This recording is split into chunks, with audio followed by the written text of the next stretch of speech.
우리 주님의 사랑과 은총이 이 시간 예배하는 우리 모두 가운데에 풍성하게 임하기를 주님의 이름으로 축원합니다.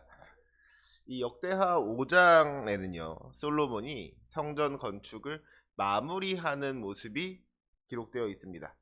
역대하 5장 1절을 보면은 솔로몬이 여호와의 전을 위하여 만드는 모든 일을 마친지라라고 되어 있죠. 이 옛날 번역이라서 번역이 조금 매끄럽지 않은 부분이 있는데, 요즘 번역, 새 번역 성경을 보면 이렇게 기록하고 있습니다. 이렇게 해서 솔로몬은 주님의 성전을 짓는 모든 일을 완성하였다. 그러니까 앞에서 이제 역대하 3장과 4장을 보면은 솔로몬이 성전 건물을 건축하고 제단을 비롯해서 그 성전에 필요한 각종 기구들을 만들어서 넣는 것을 볼 수가 있죠. 그리고 이 모든 공사가 끝이 난 거예요. 주님의 성전이 다 지어진 겁니다. 하지만 엄밀히 말해서요, 이 건물은 아직 성전이 아니었습니다. 왜 그래요? 주님께서 임재하지 않으셨기 때문인 것이죠.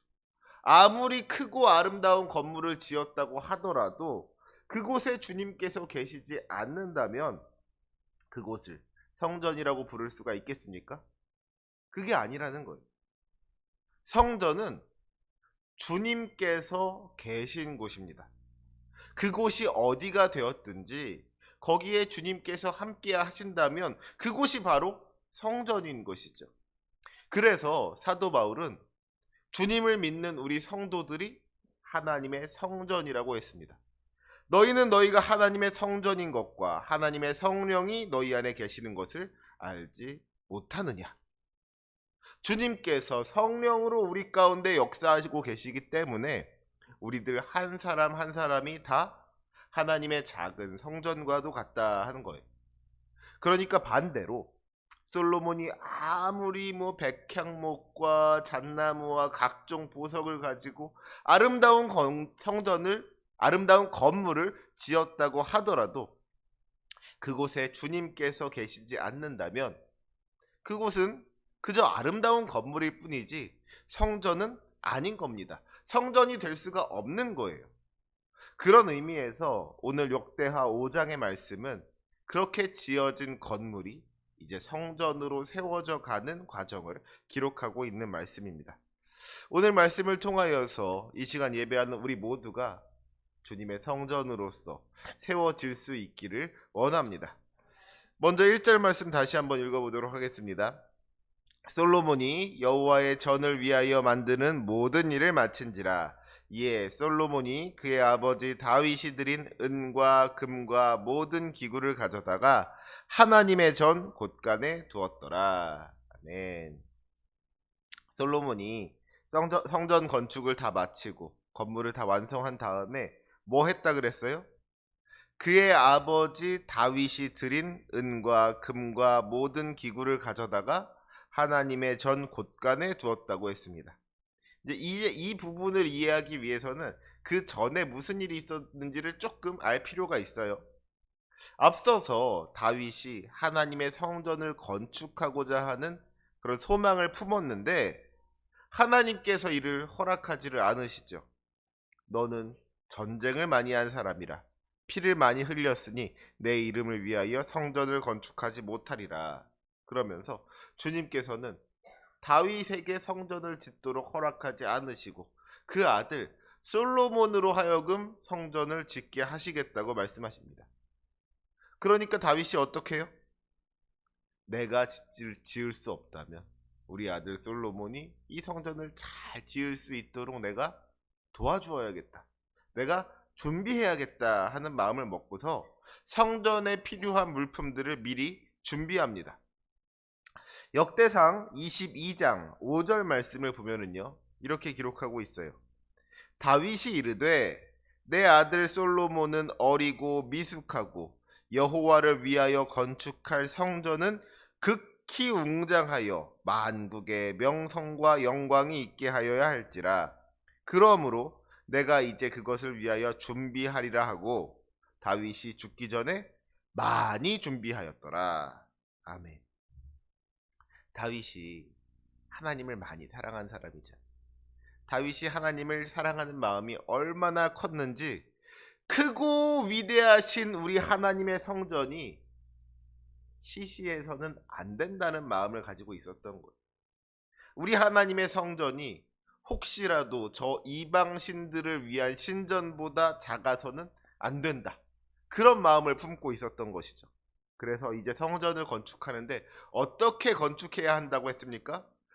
극히 웅장하여 만국의 명성과 영광이 있게 해야 한다 그랬다는 거예요. 이 성전이 우리 주님의 크고 위대하심을 나타내는 도구가 되어야 한다는 것이죠. 그래서 역대상 29장을 보면은 다윗이 정말 온 힘을 다해 가지고 성전 건축을 준비하는 것을 보게 됩니다. 다윗이 금과 은과 놋과 철과 나무와 각종 보석들을 준비하는데 자기가 가진 것을 아끼지 않고 하나님의 성전을 위해서 다 내놓았다는 거예요. 다윗이 그렇게 성전을 위해 준비하는 일에 열심을 내니까요. 그것이 다른 사람들에게도 선한 영향력을 끼치게 됩니다.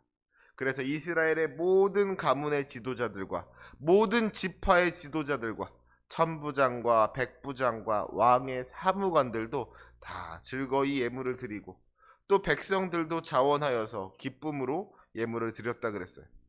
그래서 결국에는 엄청나게 많은 예물이 모이게 된 거예요. 얼마나 많이 모였는지 심지어는 성전을 다 짓고도 남을 만큼 예물이 모이게 되었습니다. 그래서 오늘 본문 1절이 말하는 게 뭐예요?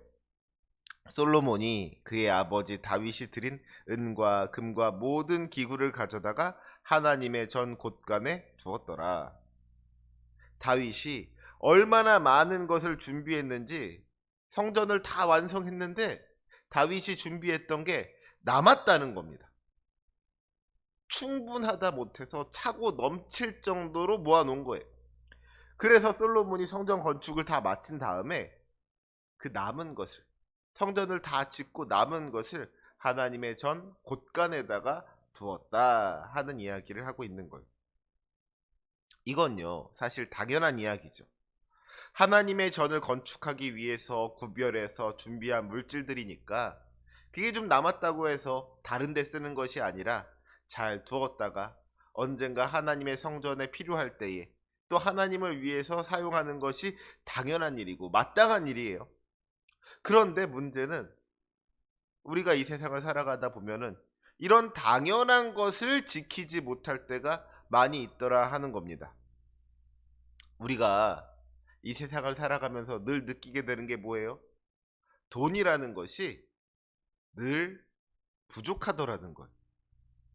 그렇죠? 우리가 무슨 일을 하든지 간에 늘 부족하고 모자라지 언제 한번 넉넉하고 여유로운 적이 없더라는 겁니다. 그러면요 부족한 것 같고 모자란 것 같으면 이게 손대지 말아야 할 것에 손대고 싶은 그런 욕심이 들 수가 있어요. 솔로몬의 상황을 한번 생각해 보시기 바랍니다. 지금 이제 솔로몬이 성전을 다 지었어요. 그런데 솔로몬이 성전을 다 짓고 나서도 금과 은과 각종 보석들과 뭐 철과 여러 가지 아무튼 그런 것들이 남았단 말이에요. 그런데 지금 솔로몬이 성전을 다 지었다고 해서 자기가 할 일을 다 끝낸 겁니까? 아니죠. 솔로몬이 이제 왕궁을 지을 계획도 가지고 있었고요. 또 앞으로 나라를 다스리려고 하면은 돈 들어갈 구석이 아마 무지막지하게 많았을 겁니다. 그러면 성전 다 짓고 남은 거니까 이 남은 거를 좀 다른 데다가 써도 괜찮지 않을까 하는 마음이 들지 말라는 법도 없다는 거예요. 만약에 솔로몬이 하나님의 성전을 짓지 않고 다윗이 모아둔 돈으로 내 왕궁을 짓겠다 한다 그러면 이건 말도 안 되게 잘못된 일이겠죠. 또 하나님의 성전을 일부러 좀 대충 짓고 하나님의 성전을 지을 때 돈을 좀 많이 아껴가지고서는 그 아낀 돈을 가지고서는 왕궁을 짓는데 보태야 하겠다 하면 그것도 참 나쁜 일일 거예요. 그렇죠? 그런데 정말 있는 힘껏 최고의 것으로 더 이상 잘 짓지 못할 정도로 하나님의 성전을 잘 지었는데도 불구하고 애초에 하나님의 성전을 위해서 준비한 것이 너무너무 많아가지고서는 정말 최고의 것으로 지었는데도 돈이 남았어요. 그러면 이건 좀 뭐 다른 데 써도 하나님께 죄 짓는 것은 아니지 않을까 하는 마음이 들 수 있다는 겁니다. 그런 유혹이 들 수 있다는 것이죠. 하지만 솔로몬은 그런 유혹에 흔들리지 않았다는 거예요. 이거 어차피 그냥 성전 창고에다가 처박아 두더니 지금 좋은 일에 쓰는 게 더 좋지 않을까. 나중에 성전에 필요할 일이 있으면 그때 가서 다시 모으면 되는 것이고, 지금 그냥 이렇게 창고에다가 처박아 두느니 좀 더 좋은 일에 쓸 수 있지 않을까. 그런 마음 충분히 들 수 있었을 법도 한데, 그것이 유혹이다 하는 것을 솔로몬은 알았다는 것이죠. 하나님께 드렸으면 이건 하나님의 것이니까 내가 손댈 수 있는 게 아니다. 내 마음대로 쓸 수 있는 것이 아니다. 이건 하나님의 것이다. 이런 원칙이 솔로몬에게 분명하게 있었다는 겁니다. 사랑하는 우리 성도 여러분, 작은 유혹을 이길 수 있으시기 바랍니다. 사실요, 큰 유혹은 이기기가 어렵지가 않습니다. 만약에 누가 여러분들한테 와가지고서는 예수 믿지 말라 그러면 어떻겠어요? 지금 이 시간 주일 아침 일찍부터 예배하는 여러분들 가운데에는 그런 유혹에 넘어갈 사람 한 사람도 없을 줄로 믿습니다. 누가 여러분들한테 예수 믿지 말라 그런다고 해서 그래 내가 예수 믿지 않을게 하겠냐고요? 그렇지 않을 거예요.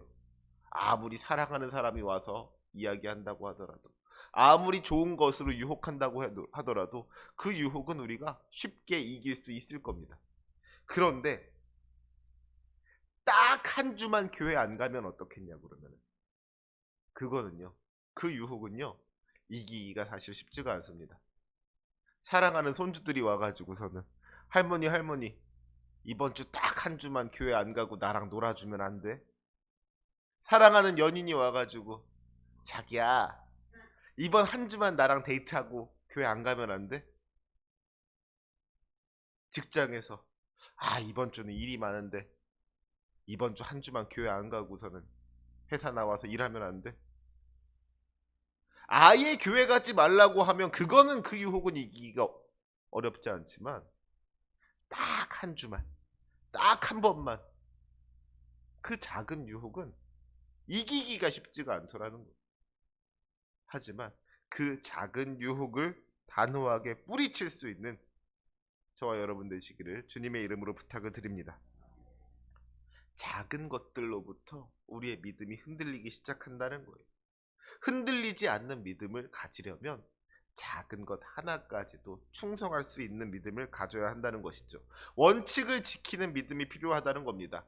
사정과 형편에 따라서 달라지는 믿음이 아니라 어렵고 힘들더라도 지킬 것은 지키는 믿음이 진짜 믿음인 줄로 믿습니다. 그 믿음으로 승리하는 저와 여러분이 되시기를 주님의 이름으로 축원합니다. 이제 이렇게 성전 건물을 완성한 후에 솔로몬은 하나님의 언약궤를 성전으로 옮겼습니다. 솔로몬은 앞서서 다윗이 했던 실수를 기억했어요. 다윗성으로부터 성전으로 언약궤를 옮기는데 율법의 규정을 따라서 레위인 제사장들이 언약궤를 메고 옮겼다고 했습니다. 이 모든 것을 행함에 있어서 자기 마음대로 하지 아니하고 편한 대로 하지 아니하고 오직 말씀대로 순종했다는 것이죠. 하나님의 언약궤는 하나님의 임재를 상징하는 것입니다. 하나님의 언약궤가 성전 안에 들어오기 전까지 그 건물은 그저 아름다운 건물일 뿐이었어요. 하지만 이제 하나님의 언약궤가 성전 안에 들어옴으로 인해서 드디어 이 건물은 하나님의 성전이 될 수가 있었습니다. 건물의 크기가 중요한 것이 아니고 건물의 외양이 중요한 것이 아니었다는 것이죠. 중요한 것은 이곳이 정말로 하나님의 집이 맞는가, 하나님께서 이곳에 함께하고 계신가 하는 것이다 하는 겁니다. 그런 의미에서 하나님의 언약궤를 모셔왔다는 것은 비로소 이 성전을 성전되게 했다 하는 것과 같습니다. 비로소 이곳이 하나님께서 임재하신 하나님의 전이 되었다 하는 거예요. 그런데 이 언약궤가 왜 중요하다 그랬어요? 우리 10절 말씀을 한번 읽어볼까요? 10절입니다. 시작. 궤 안에는 두 돌판 외에 아무것도 없으니 이것은 이스라엘 자손이 애굽에서 나온 후 여호와께서 그들과 언약을 세우실 때에 모세가 호렙에서 그 안에 넣은 것이더라. 아멘. 하나님의 언약궤 안에 뭐가 들어있었다 그랬어요? 두 돌판이 들어있었다 그랬습니다. 하나님의 언약궤 안에는 두 돌판 외에는 아무것도 없었다고 했어요. 이 돌판이 무엇이냐? 우리와 하나님 사이에 언약이 담긴, 약속이 담긴 돌판이었던 것이죠. 주님의 말씀이 담긴 돌판. 그것이 주님께서 자신을 우리에게 드러내시는 방법이었습니다. 우리 주님 어떤 분이세요? 우리 주님은 전능하신 주님이십니다. 이 세상 모든 부귀 영화가 주님의 것이고 세상의 모든 힘과 능력도 주님의 것인 줄로 믿습니다. 그런데 이 언약궤 안에 들어있는 게 뭐였어요? 금은 보화가 들어있는 것이 아니라, 칼과 방패와 같은 무기가 들어있는 것이 아니라, 오직 하나님의 약속의 말씀이 기록된 두 개의 돌판이 그 안에 들어있더라는 것이죠. 우리는 여기서 이 세상의 그 무엇보다도 우리 주님의 약속의 말씀이 가장 중요한 것이다 하는 것을 깨달아야만 합니다. 하나님의 영광의 본질이 말씀에 있다라는 거예요. 그 안에 눈이 부실 정도로 화려한 보물이 들어있는 것이 아니라 무엇으로도 깨트릴 수 없는 방패라든지 뭐든지 쳐서 물리칠 수 있는 보검과 같은 것이 들어있는 것이 아니라 오직 주님의 말씀이 들어있더라 하는 것이죠. 물론 우리 주님께서는요, 우리에게 복 주시기를 기뻐하시는 분이신 줄로 믿습니다. 주님께서 우리에게 물질의 축복도 주실 수 있으시고요, 우리가 어디로 가든지 이기게 하실 수도 있는 분이 우리 주님이시라는 것이죠. 하지만 우리 주님께서 우리에게 정말로 주기를 원하시는 것은 그런 것들이 아니라 우리 주님의 말씀이라는 것을 알아야 할 줄로 믿습니다. 주님께서 우리에게 정말로 주기를 원하셨던 것은 주님의 말씀이 담긴 그 두 돌판, 그것이었다는 것이죠. 주님께서는 우리가 주님의 말씀을 듣고 순종하기를 원합니다. 또한 우리가 주님의 말씀으로 나아가기를 원합니다. 우리가 주님께 기도하기를 원하십니다. 다시 말해서 성전은 우리가 주님과 교제하는 곳이 되어야 된다는 거예요. 성전은 우리가 주님의 말씀을 듣는 곳이 되어야 하고, 또 우리가 주님께로 나아가 기도하는 곳이 되어야만 합니다. 찬양으로 주님께 영광 돌리는 곳이 되어야 하는 거예요. 그곳이 바로 성전인 것이고 교회인 것이죠. 그저 건물에다가 십자가 걸어놨다고 해서 교회가 되는 것이 아니라 성도들이 온전히 주님과 교제를 나누는 곳, 그곳이 바로 교회이다 하는 겁니다. 바라기는 우리 교회가 이런 곳이 될 수 있기를 원합니다. 우리 만수교회가 주님의 말씀이 살아 역사하는 교회가 되기를 원합니다. 성도들이 그 말씀을 듣고 기쁨으로 순종하는 교회가 되기를 원합니다. 또 성도들의 입술에서 주님을 향한 찬양과 기도가 끊이지를 않으며 그로 인하여 우리 하나님께서 늘 영광 받으시는 그런 교회가 되기를 원합니다. 그것이 우리 주님께서 원하시는 교회이고 우리 주님께서 기뻐하시는 교회인 줄로 믿습니다. 우리 만습교회가 바로 그런 교회로 세워질 수 있기를 주님의 이름으로 부탁드립니다. 하나님의 언약궤를 성전으로 모시고 나서 제사장들이 기쁨 가운데 찬양하니까 하나님의 영광이 성전 가운데 가득했다고 했어요. 우리 본문 마지막 14절 말씀 함께 읽을까요? 14절입니다. 시작. 제사장들이 그 구름으로 말미암아 능히 서서 섬기지 못하였으니 이는 여호와의 영광이 하나님의 전에 가득함이었더라. 아멘. 성전의 언약궤를 모시고 주님을 찬양했을 때 하나님의 영광이 성전에 가득하게 임하였다 그랬어요. 그 영광이 성전 안에 구름과 같은 모습으로 가득하게 되었는데 제사장들이 그 구름으로 말미암아서 능히 서서 섬기지를 못했다 그랬어요. 여러분, 서서 섬기지 못했다는 말이 무슨 말이겠습니까? 감히 서 있을 수 없었다는 거예요. 무릎 꿇을 수밖에 없었다는 겁니다. 엎드릴 수밖에 없었다는 거예요. 주님의 영광 앞에서 겸손할 수밖에 없었다는 것을 말하는 것이죠. 하나님께서 원하시는 교회의 마지막으로 하나 있어야 할 것이 무엇이냐? 바로 겸손인 줄로 믿습니다. 진정한 교회는요, 하나님의 영광만이 나타나는 교회라는 거예요. 사람의 이름이 높아지는 것이 아니라 오직 하나님의 이름이 높아져야 하는 것이 교회라는 것이죠. 혹시라도 지금 우리 교회의 모습을 바라볼 때 그것이 누가 되었든지 간에 사람의 이름이 높아지고 있다면 그것은 온전한 교회가 아닌 줄로 믿습니다. 성전을 지었다고 해서 다윗의 이름이 높아지고 솔로몬의 이름이 높아진다면 그거는 온전한 교회가 아니라는 거예요. 누구 뭐 제사장의 이름이 높아진다면 그건 옳지 않은 교회 성전이라는 겁니다. 성전 앞에서 제사장이라고 할지라도 감히 서 있지도 못했다 그랬어요. 주님의 영광 앞에서 무릎 꿇고 주님의 영광 앞에서 엎드리고, 그것이 바로 교회라는 것이죠. 오늘날 혹시라도 교회 가운데 누구 뭐 목사님의 이름이 높아지고 누구 장로님의 이름이 높아지고 누구 뭐 집사님의 이름이 높아지고, 이건 다 옳지 않은 일인 줄로 믿습니다.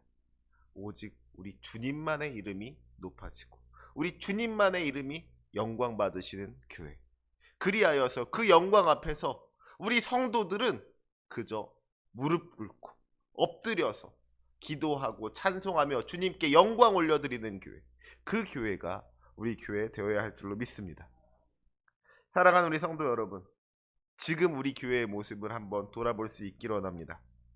지금 우리 교회가 이렇게 주님께서 기뻐 받으실 만한 교회다운 교회의 모습을 가지고 있습니까? 혹시라도 이름만 교회일 뿐이지 온전하게 교회답지 못한 모습이 남아 있지는 않습니까? 우리 교회가 참으로 교회다운 교회 될 수 있기를 원합니다. 주님의 말씀을 중심으로 바로 서 있는 교회, 온전히 주님과 교제하는 교회, 겸손하게 하나님께 영광 돌리면서 늘 찬양하는 교회, 참으로 우리 주님께서 함께 하시며 임재하시는 주님의 교회 될 수 있기를 원합니다. 이런 소망을 가지고 함께 교회를 세워나갈 수 있는 저와 여러분이 되시기를 주님의 이름으로 축원합니다. 아멘. 기도하시겠습니다.